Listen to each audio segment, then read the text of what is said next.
നാളത്തെ ഒരു അടിപൊളി എപ്പിസോഡിലേക്ക് എല്ലാവർക്കും സ്വാഗതം. ദേവയും കൺമണിയും ഹണിമൂൺ ആഘോഷിക്കാൻ പോവാണ്. ദേവ കൺമണിക്ക് എല്ലാ സ്ഥലവും കാണിച്ചു കൊടുക്കുന്നുണ്ട്. അതേസമയം ഗൗതമൻ ഭരത്തിനെ വിളിക്കാണ്, ഓരോന്ന് പറഞ്ഞ് കൂടെ കൂട്ടാൻ വേണ്ടി. അങ്ങനെ ഭരത്തിന്റെ അമ്മയുടെ ബലിയിടൽ ആണ്. അമ്മയുടെ കാര്യം അല്ലേന്ന് വിചാരിച്ച് ഭരത് ഗൗതമന്റെ കൂടെ കൂടുന്നുണ്ട്. ശേഷം ഗൗതമന്റെ വാക്ക് കേട്ട് ആനന്ദവർമ്മയോടും സുശീലാമ്മയോടും ഗൗതമന്റെ തീരുമാനം ഭരത്തിനെ കൊണ്ട് ചോദിപ്പിക്കുകയാണ്. പിന്നീട് ദേവയുടെയും കൺമണിയുടെയും ഹണിമൂൺ ട്രിപ്പിലേക്ക് യാദൃശ്ചികമായി വിജയും സ്വപ്നയും കാന്തിമോളും വനജേച്ചിയും എത്താണ്. എല്ലാവരും അവിടെ ഒത്തുകൂടുകയും ആഘോഷിക്കുകയും ആണ്.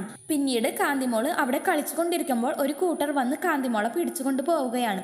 ശേഷം എല്ലാവരും അന്വേഷിച്ച് നടക്കാണ് കാന്തിമോള് കളിച്ചുകൊണ്ടിരുന്ന പന്ത് വനജേച്ചിയുടെ കയ്യിൽ കിട്ടുകയും ആ പന്തിൽ പിടിച്ച് പൊട്ടിക്കരയാണ് വനജേച്ചി.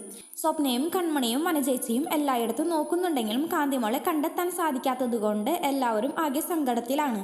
ശേഷം വിജയും ദേവയും പുറത്തൊക്കെ പോയി അന്വേഷിക്കുകയാണ്. നിങ്ങൾക്ക് ഈ വീഡിയോ ഇഷ്ടപ്പെടുകയാണെങ്കിൽ ലൈക്ക് ആൻഡ് ഷെയർ ചെയ്യുക, കൂടെ സബ്സ്ക്രൈബും ചെയ്യുക. താങ്ക്